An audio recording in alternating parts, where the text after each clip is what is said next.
No, they just rap with it basically, and it's the exact thing. And I'm sitting there watching the movie, and I've got my script in front of me, and Welcome to the Delos Diaries, where we explore the untamed frontier of writing and creativity. Join your host, Paul Delos Santos, a writer and self-published author, as he navigates the ever-evolving world of storytelling.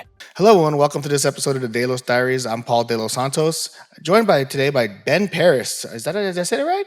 correct. Yes, thank you for having me.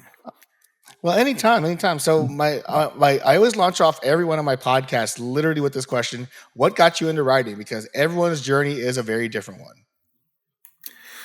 Right. I'm just fascinated with writing from the very beginning, and I don't quite know why I did it as a kid. I mean, if you really want to go back to the earliest origins of it, they make you do book reports in elementary school, and I had a stack of books that I wanted to read, and they were interrupting me with these books that I didn't want to read, especially because I was already at a higher level. These were the lower level. So the book report would ask me to explain this book, and I wasn't going to spend a lot of time reading it, and I wanted to um, sort of fudge it. And Mhm. being a writer is about fudging things. Some people say Mhm. writers are liars, but it's a matter of creativity. So I used creativity in these book reports. For example, I would open the book to a random page and I'd read that. And they'd say, what's your favorite part of the book? Oh, this part right here. Why? And I would explain it. And then the teacher would always say, that's amazing. You chose a part of the book that nobody ever chooses, and you had a good reason for it. So you're outstanding, outstanding. So that just got me fascinated with the process of being creative. Oh wow. I mean, that seems to be a very interesting way to be creative. Is like I remember being a similar way, but I would actually I was fortunate to have the internet in my time, so I was able to look at the internet real quick and and grab like the most popular parts and read the popular parts and and bring my own analysis to it. So it's pretty much the same type of thing that you did, but it seemed like you had more creative mindset than I did to pick a random part of the book and just overall go for it. But how did that influence your that creative process? I mean, how does that kind of influence you a little bit? Just that process, that like making something up on the fly. Yeah. So for me, writing should be about part planning and part making things up as you go. So some people are deep planners when they write, and I sort of wish I could be, but I went through a long process to get here, in one direction to another, and mostly because it started out this way. I had to sort of fight to get some of that planning ability into me. Yeah, no, I mean, I'm a very much a planner now. I used to be, as what they call in the writing industry, a pantser. Write on the fly, kind of create things. I mean, how did that That's what it evolution is. come to you? I mean, it seems like a lot of people move from basically going writing on the fly to basically writing with planning. I think. I mean, how was that evolution for you initially? I mean, just changing your mindset in terms of that way. Yeah. So it went like this. When I was in high school, I started writing this science fiction story, just entirely based on a feeling, a feeling that I had. I created a situation, and I asked myself how I would feel if I was in that situation. And then I gave it to my friend to read. And he thought it's amazing. This is great. What happens next? Well, I don't know. I just wrote down a situation, and he just enjoyed the angst that came across. It's an alien, but the Mhm. feelings were human and relatable. And that's all I could do. And he said, well, wait. But here's how you do it. I read a book on how to write. You write out all these chapter numbers. And then by chapter 5, this has to happen. By chapter 15, this has to happen. Then this has to happen here. And he writes that all down for me. And then he hands me, hey, fill in the rest of it. I said, I can't. I have no idea. I have no idea. So I let that sit for a while. And then I thought about the fact that what am I going to do? what does the novelist do if they want to write a novel but they don't want to plan anything? As a matter of fact, I even said to him, "That's what people do. That's so boring. That I can't believe that novelists do it that way." And so I couldn't take. So I said, "Okay, so I just have to write short stories." And Mm-hmm. not only did I write short stories, but when I went to college, I took a creative writing class, and you've got to finish your short stories, or you won't pass the class. You may consider an easy class, but you don't want to destroy your grade point average. You got to finish those stories. So short stories, I was able to finish, and I got used to that. Okay. And then some years later, I wrote a short story. That whole cold fusion thing. That there was a big scandal about cold fusion in 1989. Some Okay. scientists tried to pass off something that they couldn't prove, and it got me interested. I wrote the story. It became the core of Mars Armor Forged later. But I wrote Mm-hmm. it as a short story. And then I said, wait a second, I forgot something. Let me just add that in. And then I said, wait a second. If I can just write a short story and then I can add something in, I can add something else in. Maybe I just keep going until it's a whole book. And I'm not Mm-hmm. the only one who takes that approach. I just heard Seth Mm-hmm. Fishman say that he has done the same thing. But it took me a long time. I started writing that in 1989. I finished in 2011. Oh Uh, wow. I also started writing another book in 1984, and I finished that one in 2015. So one day I said I have to start learning how to plan a book, and that was the push. When I started writing Weight of Aquitaine, I wrote a short version of it, and then I planned all the chapters, and then I just pushed through and wrote them. Yeah, that's a very like short stories and expanded short stories seems like a very serialized approach. It seems like just writing like I think your bio also you mentioned there was a TBS movie in there. Yeah, actually, that was based on something that I wrote in college for a playwriting class. Oh And wow. my professor got very excited with it, and he said, "This I could go sell. I could just go straight to Hollywood, and I could sell this." And and he went off, and Mhm. I didn't hear anything. Just like 10 years later, 10 years later, they made a movie out of it, and it was What's it just one called? of these. It was called Dmitriev. It was a 1 hour made for TV movie. I wrote it so that the budget would be nothing, like it was a play. It was just Hmm. adapted into a movie. Some other people, got on it, and it's just one of these things that they grind out week after week, and there's not Yeah. even, yeah. So that's Wow. that's that's where we ended up. But I didn't like that. I didn't like not being involved in that process. Yeah, that seems to be very frustrating to me. It seems like if I was writing something and they make a movie out of it, I would love to be in the process of creating the movie. It seemed like, I mean, did you hear anything about like royalties or anything like that? Or was it just like, oh, they took my idea and ran with No, they just ran with it basically, and it's the exact thing. And I'm sitting there watching the movie, and I've got my script in front of me, and that's it, word for word. But it? Oh uh, wow. this is not a strange experience. I mean, one of my great heroes, um, George Clayton Johnson. He made the movie. Um, he wrote the book Logan's Run. Hmm. And it was a great movie. It was a classic movie for many, many years. And a few decades later, they said, we're going to remake this, but we're not going to involve you and your co author. And you're going to stay away from the set. You're going to stay away from the script and the process. So we want to do something completely different. And we don't want the vision of the earlier authors to trip it up. And that Hmm. was it's a decision that some producers make. Now, on the other hand, Yeah. he also wrote Ocean's 11. And Hmm. guess what? They involved him in Ocean's 12 and Ocean's 13 after that remake was made. He was deeply involved in that. Hmm. So everybody has a completely different philosophy. The truth is, I probably should have stuck in there, and I think I would have done more.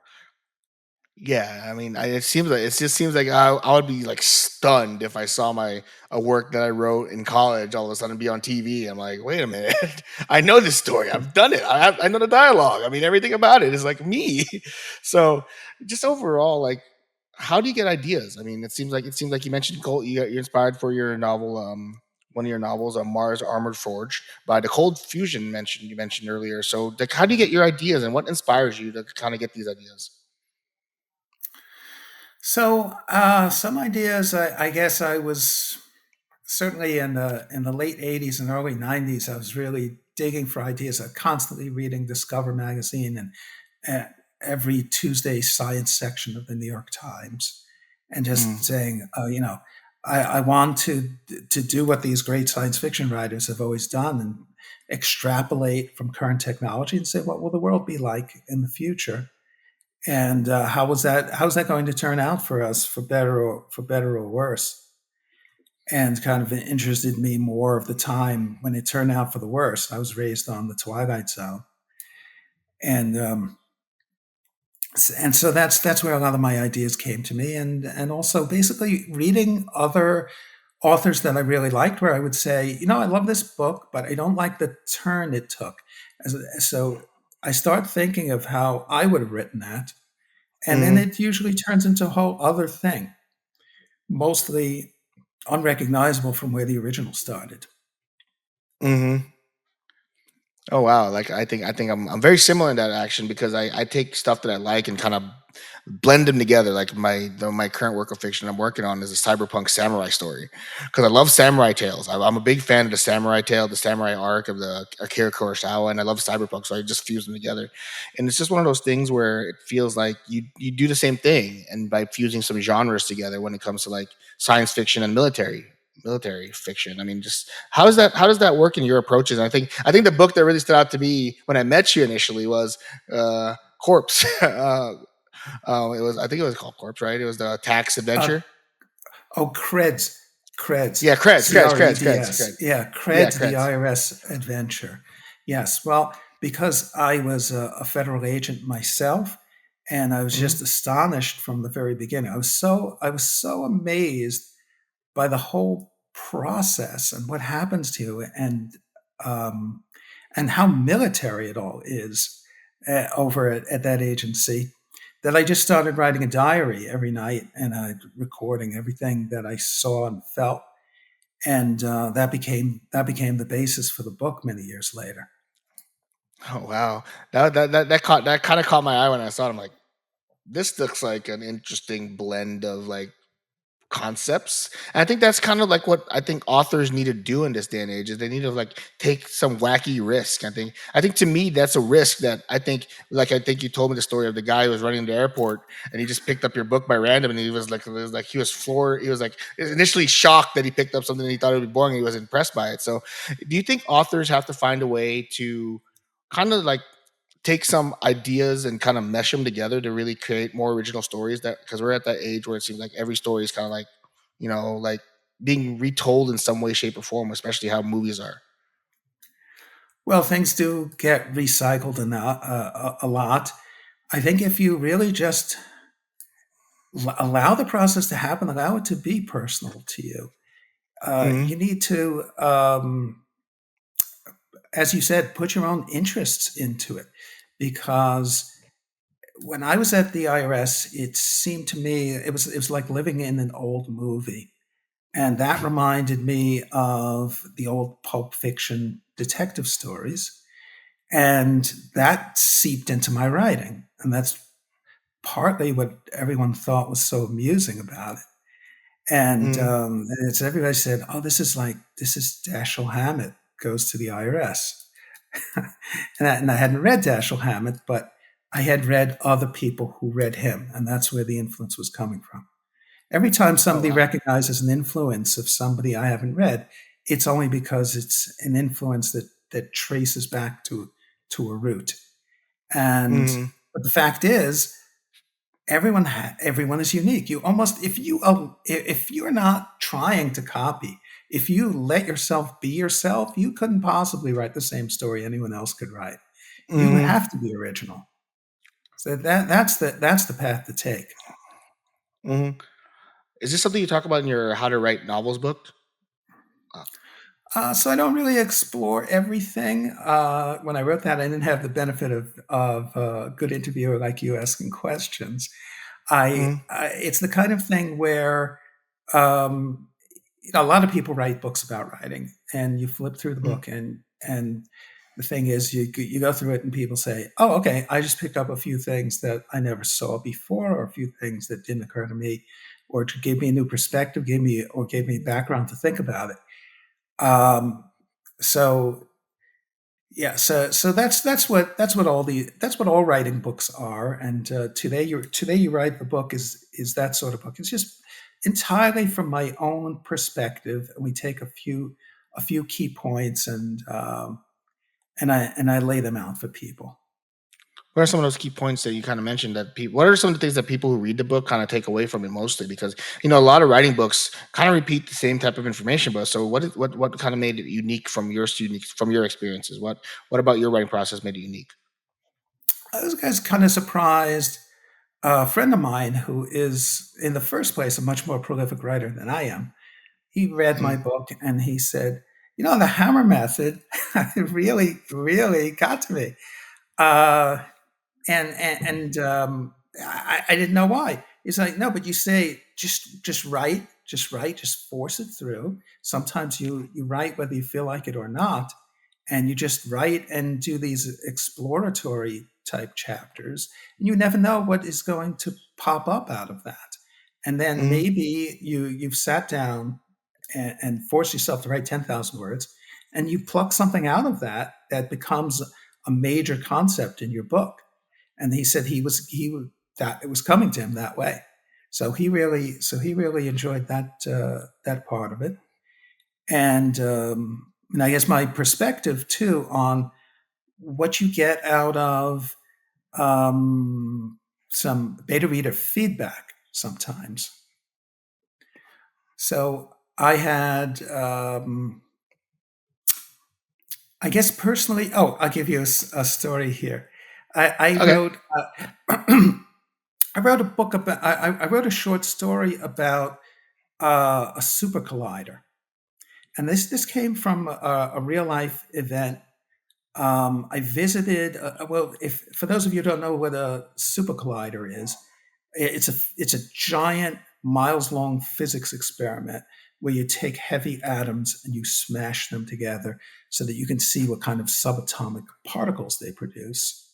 It's a very high energy experiment, and and most people have never visited a super collider.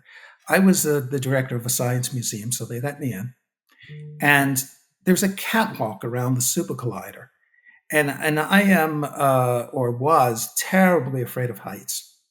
But I'm up on this catwalk, and the catwalk has a transparent bottom.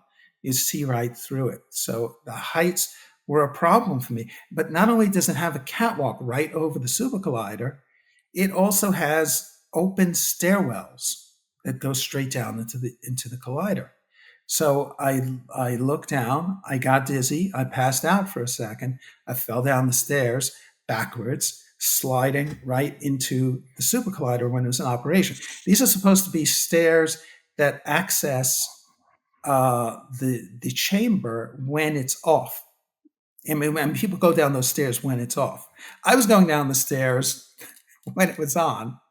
So I'm sliding down these stairs backwards, and then I wake up and I grab hold of the railing and I stop before I actually land in the super collider.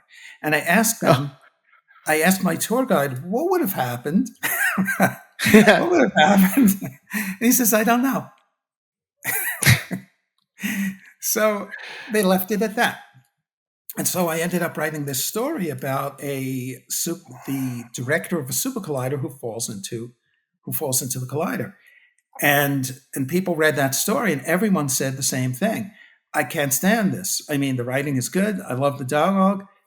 There's some good stuff in here, but I can't stand it because there's no one to root for. He's a bad guy, and everybody in the story are bad people.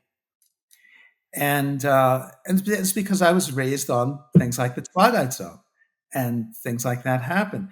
But you have to recognize when an era is past. You can't necessarily go back to that. That's not what people want to read now.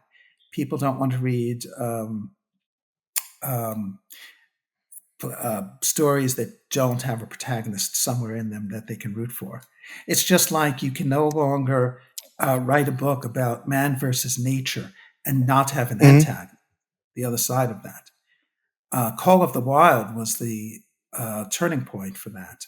It was written a long time ago, but it's a more of a modern book because in Call of the Wild, not only are they fighting nature, it's not just man versus nature. There's an antagonist in that as well. And that's what you have to do now. So if you have man versus nature, you have to have an active antagonist. If you have an antagonist as your, well, there's two things to do with an antagonist, right? One thing is you've got a major antagonist as leading your story. You got to have a protagonist somewhere, and or you've got an antagonist, and everybody else has to be 1,000 times worse than that antagonist, and Hmm. thus making them an anti-hero. Yeah. I mean, is it one of those things where genre fiction and character fiction kind of have created a need for like the way characters are have like you need that clear cut person to root for? I think given the nature of like how character driven a lot of stories have become. Yeah, people. Yeah, if people are in love with character-driven stories, then they've got to have somebody to root for some reason. There has to be, and even if the reason is they're a terrible person forced into their choices, and we just want to see them succeed over the worst people. Hmm. Yeah, I mean, I think that's kind of like the core crux of a lot of stories is that. So what makes a compelling antagonist? You feel? I mean, it just. I mean, you mentioned that anti-heroes have been risen and very popular in recent history. That they have villainous traits. But so, what would make a good antagonist if anti-heroes have all of a sudden become like the big craze, so to speak?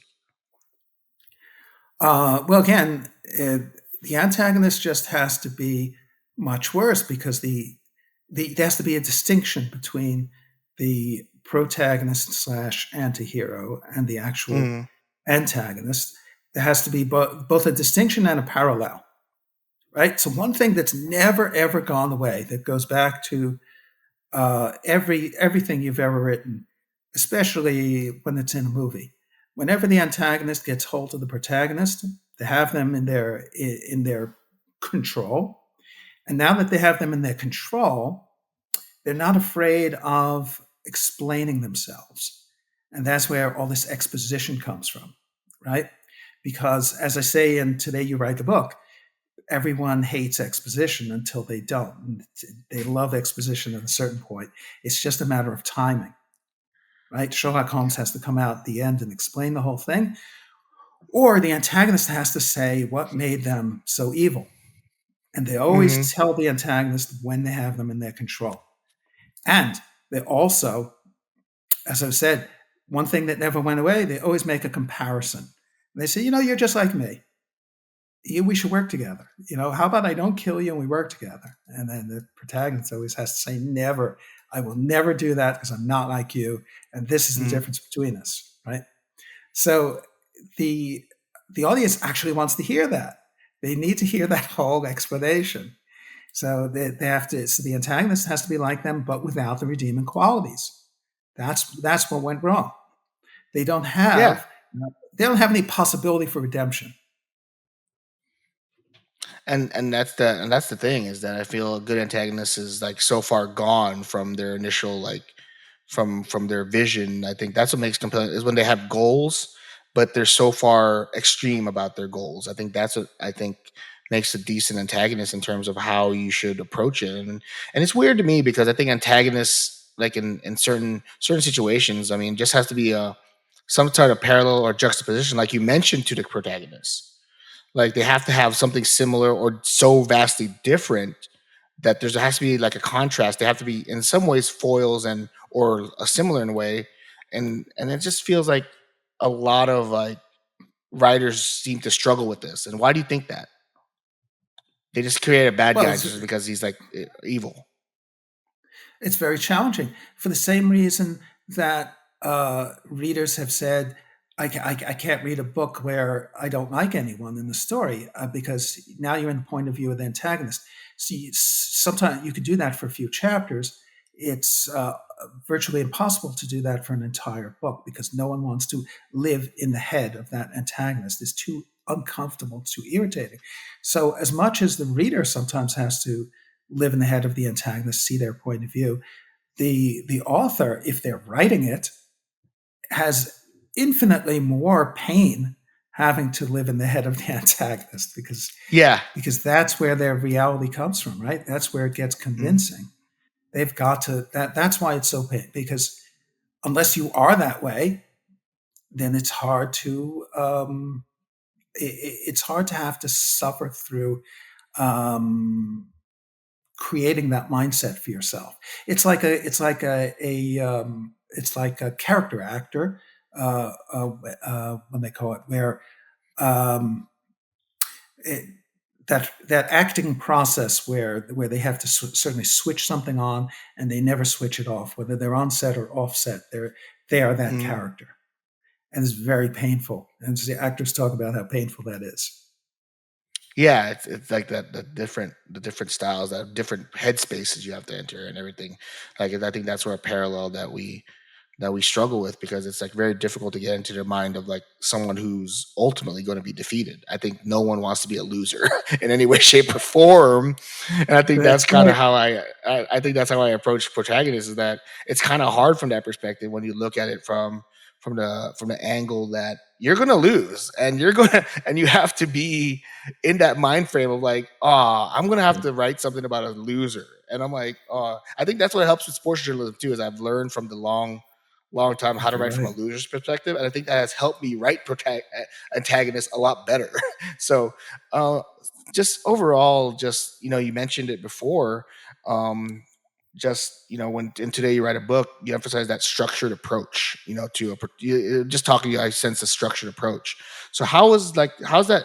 How do you use it outside of planning? Like like trading, do you outline antagonists? Do you create character bios? Like, what do you do for like to build that character model that you're going to use in their stories? Yeah, that's a long process actually. First of all, I start thinking what type of person is suitable for this part. Like I'm casting for the part, and I start thinking about who have I known or met or heard about or read about that has some elements of what I want, and then I will say, okay, it's going to be like this person, only with A, B, and C swapped out for some of their personality or some of their backstory, and they start building it like that, and they say, okay, now let's give them um, a unique backstory. And when you think about the backstory and how does it form them as a person over the years? How does it affect them? And then what are their circumstances? Where are they located? What resources do they have to hand? What limitations do they have to hand? And you just keep building it out step by step in this world building process that they have to integrate into the world. They have to also be affected by the protagonist and decide what choices they would make based on that. But I've had a lot of things where I do an exploration and I say, okay, my character is going to be on TV. Suppose my character is going to be on TV. He needs to write a speech, and the speech reflects his philosophy. And I write this whole thing out, and it never surfaces in the book. That's got nothing to do with what's going to be in the book, but it's all pure preparation. And sometimes it leads to scrapping that character altogether because it just did not end up where it needed to be. And then it's something else, and I start over. Like, do you use like I think you mentioned that you worked at an agency.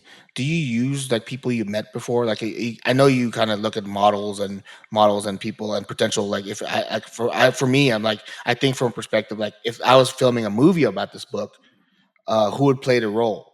Do you kind of do that? Do you do something similar with people you've met over the course of your life, other than just actors and other than using actors as a model?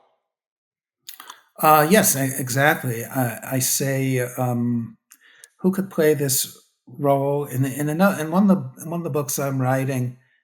I I envisioned the type of person I would need under a particular circumstance, and then I said, okay, I have a friend who's basically that. I feel like if she was in this situation, she'd be a hero, and so that's I'm casting her in the role. And fortunately there's a lot of things I don't know about her that actually helps because now I'm inventing a whole bunch of backstory for her and things that Hmm. what motivates her and what pushes her buttons. And then and then that's the way it went. And I actually that book is about halfway done, but it's about a mountain climber, a Wall Street mountain climber, I Hmm. call her, because she's a risk manager who likes to climb mountains. She's a risk manager who likes to take risks, Yeah. basically, likes to push the envelope. Hmm. Do you feel that's kind of like that ability to kind of take a base person and then give them unique traits to what you envision them is the creative process in creating these characters? I mean, like you mentioned before, like I get inspired by a movie, like who'd play the role and who I ideally am, people I meet, but it's not like taking their taking this person I know directly and putting them directly in the story. It's just like something that like I get inspired by like their base traits, but then give them like a more original backstory. Like it's kind of like blending, so to speak. Yeah, you can never take someone you know and put them in the story directly and 100%. It just wouldn't work. Mm, You do it, but you'd be on the wrong track. So eventually, you're going to find out that they have to be constantly shaped and molded until mhm, they fit the story properly. They need to be the story needs a certain type of person. Also, your story is taking place. You've got a particular setting. The particular setting is a place and time. That place and time, and it may not even be on Earth, right? But it will encompass certain resources, as I like to think of it. What have they grown up with in their environment? What have they grown up without? And mhm. that's going to shape who they are and what their goals are. Yeah, you mentioned you're working on a that you completed a book and you're trying to get an agent. How's that process been? Yeah, very, very interesting. I'm just early on in that process of getting a new agent for this particular project. I had an agent before who retired. Now I want to get somebody younger, Mhm. understandably, so they have a long time before retirement, and I can work with them. And so it's pretty amazing. I love it. It's a great feeling to have just finished a book. You know you have a lot of edits ahead of you, but you've got this book to shop now, and I really believe in it. I think it's a great product because I tested it with my critique group, read them most of the book from beginning to end, and it played well. Let's put it Mm. that way. Played very well. Yeah. So I just love it. So, have you ever like I know you I know like how is the process different from self-publishing, whether it's ghostwriting articles like you mentioned in your bio, tax documents and everything. What are some of the differences in being self-published versus the traditional published space? What have you identified in terms of like just overall the processes that go into it? Well, traditional publishing used to be very supportive, and it's not as supportive as it used to be because the industry has gotten squeezed by the fact that it's shrunk. It's a mature industry that has shrunk because it's got more competition every day, right? Just first, you could trace this all the way back to the invention of radio, then the invention of television, then the invention of computers, and you've got your audience split all these different ways. So the publisher has less of a budget to spend on creating a platform for the author and promoting them, creating the book, helping them with the book. The agents have taken up some of the slack in those traditional publishing roles. Agents are working way harder for their money than they used to, because they will, I mean, if the agent is good and they really love the work they're doing, which is what the case should be, they're really going to help the author with all of these things. If you're doing it, if you're self-publishing, you better be good at all these other things. And it's all up to you, and it's just not going to happen if you don't. Some people are content. They want to finish their book. They want to have it printed, and they want some possibility that someone somewhere can buy it. And they fulfill that, and they say, okay, I'm good. I don't really care if it sells any copies. But if you really want a lot of people out there who are familiar with your work, and maybe if that's an extra level of enjoyment to you, or whatever your goals are, got to get those things done somehow. And some people are self-published and they have a lot of money and they just hire their own crew, and that's fine. They've recreated the entire traditional publishing process. It's then it's not like self-publishing anymore, except that they have creative control because they have the money to do it. Did they create a good product at that point? Time will tell. Sales will tell. And if you are, I mean, people have the opportunity now, and that's what's beautiful. I mean, it's not, very often the gatekeepers would get it wrong. Harry Potter, they say, was rejected 80 times. It's rejected 80 times, and then it gets published by a company that doesn't do that doesn't publish that kind of book. Scholastic. I like to say the only thing I have in common with J.K. Rowling is we're both writers for Scholastic. Because I used to write articles for them. Oh, nice. I mean, always interests me to like when writers like how to build their craft through like writing other forms and how much it helps. So, how much did that experience help you in terms of just the overall finding your voice and finding that rhythm to write? Well, I think it really kept me going. I feel like it kept me going. It definitely gave me some confidence that even very early in life, I could at least get published as a nonfiction writer. And one of my goals, and this was I guess sort of just to amuse myself, and also because I love a challenge. I like when things are hard to do. So I said to myself, I want to see if I can sell into as many categories as possible, unless I just really despise those categories. But I'm going to push myself. I decided I'm going to push myself. Like, I don't like the literary, what is termed literary, things that don't have a plot. And Contemporary fiction, like the stuffy stuff. the things that I don't even know if a lot of people encounter this, but there are literary magazines. You read the stories in literary magazines, and one thing does not necessarily lead to another. You know about loose plots and tight plots. Literary is more like no plot, extremely loose to none. And and then a lot of people will say, "Oh, well, you hate literary because you can't write that." I said, "Well, let's see if I can write that. I'll write. I'm just going to write one such story, see if I can get it published." And I did. And I got published and I got paid. So officially, I feel like, okay, I've conquered that. I'm done with it. And then I also wrote a what was that for? This is a long time ago now. It was one of these savers magazines. It's like articles on how to save money.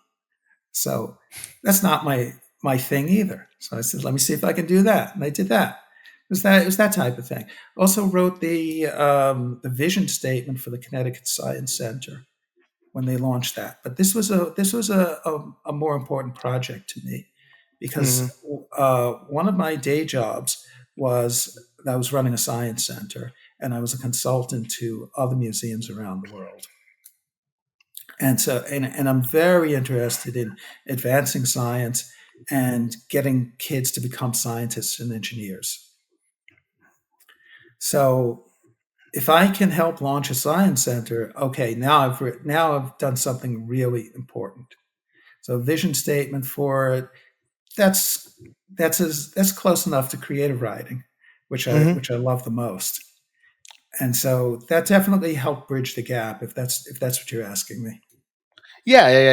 It's one of those things where I think a lot of writers. I think one of my writing mentor, one of the writing, like I would call him like just someone I look up to writing wise, is Nicholas Cole, and he said you got to get volume. You got to get write as many things as you can to overall improve as a writer. So I feel that's a very good advice. Going back to a little bit of traditional publishing and self publishing, what would advice would you give to a new writer? Like I'm personally just going to self publish. I don't have any interest in traditional pub. But I mean, it's just one of those. What advice do you have for someone who's trying to get into traditional pub? Because traditional pub is still a route that a lot of authors want to take because they need that kind of like that whether it's validation, whether it's marketing budget, whether it's all these things that a traditional publisher can offer you. What advice do you have for them Well, having worked with an agent? first of all, we go back all the way to Walt Whitman and his Hmm. poem "Leaves of Grass." He was a self-published author, and there's nobody more respected today that's considered, foundational in American poetry. Basically, establishing America's a young country. He's putting us on the map, and he's self-published. Okay, so the gatekeepers don't have all the answers. This is just nothing to be ashamed of to go that route of self-publishing. Now, when self-publishing became easier, there was a stigma attached to it. And as a matter of fact, you would self-publish, and then you would say, "Let me try traditional publishing." You'd go to an agent, and they would say this to you. They would say, "You know what? How do I know that it wasn't already everybody who wanted to buy your book bought it? Now you're coming to me to try and find new readers, but I don't know that they exist. You already self-published this. You already cut it out from under me. I don't. It doesn't have that potential anymore. But Mm. I can't make money on this. And now self-publishing is such a big thing, and there've been such big successes in self-publishing, um, that everyone takes it seriously now. And a lot of now agents are going to say to you, "Yeah, I take on a lot of clients who were previously self-published. If you went out and proved yourself on your own dime and it worked, that's great. Hmm. That's Yeah. exactly who I want to work with." Hmm. So that's the situation today. So yeah, people don't have to be ashamed of having done that anymore. Show what your success is. Be very clear on what your limitations were, and basically just come with a good product and say, "Here's uh, I had all those learning experiences, and now I have something that I think is suitable for traditional publishing, and that's why I'm pitching it to you." You mentioned that you're looking for a new agent because you're old and retired. How is the process of finding an agent? Like, just go over just really briefly on like for anyone who's listening who wants to find an agent. Like, what is that process like, and what advice can you give for someone looking for an agent? Okay, so many years ago, I did a nonfiction book with a writing partner, and that was all. You go to the library and you find a book of agents, and you open it up, you start mailing it to them, and Hmm. you go to the copy center, and you got tons of things. You're mailing manuscripts and things like that. That was the old method. I'm old enough, so I've seen all the methods and approaches over the years. Hmm. And so that was a small company. We got an agent that the agent's company was so small they went out of business, and we ended up. And they said, "Keep the advance. You earned it." I said, "Okay, that's nice at least." That's very good of them because they could have asked for that money back, but they didn't. Yeah. So okay, so we get to keep the events. So that was my first experience with an agent. My second experience with an agent, somebody I met at a writing conference. I used to go to all these writing conferences, and on both coasts. There used to be one called San Diego State University. It was the absolute best. They shut down for COVID. They never came back. But there's still good writing conferences out there, and this opportunity to meet agents. So I met an agent that way. She was interested in all of my work, and then and she said, but I'm still very busy. I want to take you. I got a full slate of clients, but I still want to take you on anyway. But so it's going to be a long time before I can get to you. Mm-hmm. And so, and that was the problem. It was a long time and a long time and a long time. And then she retired. Now, the process is so much more opened up. But the circumstance now is you've got to research it. You've got to basically um, you got to go for the agent who's right for you. Can you get an agent who's not a great agent for you? I think you can, but you want to get the absolute best agent that you can get, then you need to know who you're asking. And it's really unprofessional and foolish if you go out there, if you just blanket the world with requests and send. Mm-hmm. It's like, oh, I have the resources to send out to 1,000 agents. Let me just do that here and around the world. It's useless because you're not going to get the agent who's right for you. You've got to see what books they represent and what you have in common with that agent, what they like to sell, whether they will. If you have, let's say you do cross genre, right? Mm-hmm. Make sure they like both genres. Don't approach people who don't do what you do, who don't sell what you do. Mm-hmm. Um, and also, let's say you like the agency, and they have a whole bunch of agents there. Know which agent to approach. Don't just blanket them. They're not going to appreciate that either. I mean, uh, if they're sitting there together and they're having coffee and they're saying, "Oh, look at this." Look at this! What I got from somebody. Somebody sent this in unsolicited. It's pretty good. They say, "Oh no, I got that too." And then the third one says, "No, I got that too." Now they see that this person's not serious. They've just Mm-hmm. sent they've just sent the same letter to everyone.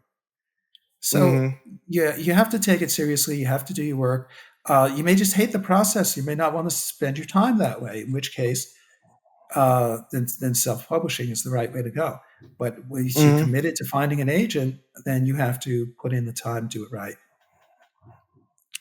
Well, we're at time, so I just want to give you a moment to plug your books and what you're working on. Yeah. So my my beloved series is Weight of Aquitaine. This is Mm-hmm. book one of three. The book you were talking about before, that everyone is so interested in these days, is Cred's The IRS Adventure. Uh, Boy, I think that's really going to pick up now. That's what they're talking about. I don't want to get into politics, but the discussions that are going on right now with that agency is Mm-hmm. definitely dragging it into the spotlight. So people are going to be very interested going forward in that. And then my new book, which is essentially the story of a child ghost who, even though he got himself killed, and even though he was a kid, he's one of those people who blames everyone else for it.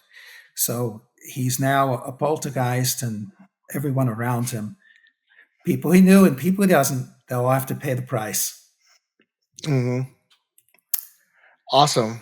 Awesome. Awesome. Awesome. Well, Ben, thank you again for joining us today. I really appreciate the time you spent with me, and truthfully, it was a fun conversation because it's I love doing this. So, thank you again, and Thank you so much, we'll Paul. talk soon.